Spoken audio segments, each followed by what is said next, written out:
You ever hear the story about the little birdie? My grandpa used to tell it to me. When I was a boy, men didn't live long enough to become grandpas. It wasn't easy, son, but it could be done.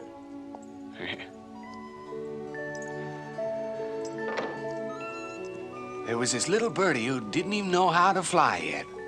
And one freezing cold night, he tumbles out of his nest and lands on the ground. Well, he starts going beep, beep, beep, like crazy, because he's damn nearly freezing. Lucky for him, along comes this cow, sees him, and feels sorry for him. So, she lifts her tail and splash! Drops this steaming hot cow pie right on him. So the little birdie's nice and warm again, but he still ain't happy and keeps going beep, beep, beep, beep, beep, beep, beep, louder than ever.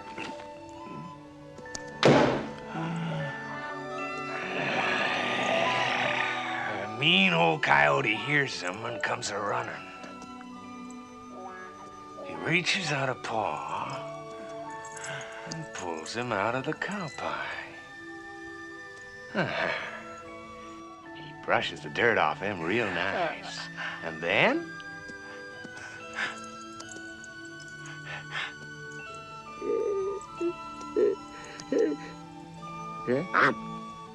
swallows the birdie down in one gulp.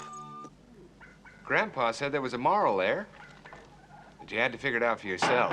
Bird, coyote, cow pie. It don't make no sense to me, no how. You still believe in fairy tales? Yep. For example. And also figured out the moral to your grandpa's story. The one about the cow that covered the little bird with cow pie to keep it warm, and then the coyote hauled it out and ate it. It's the moral of these new times of yours. Folks that throw dirt on you aren't always trying to hurt you. And folks who pull you out of a jam aren't always trying to help you. But the main point is, when you're up to your nose in shit, keep your mouth shut.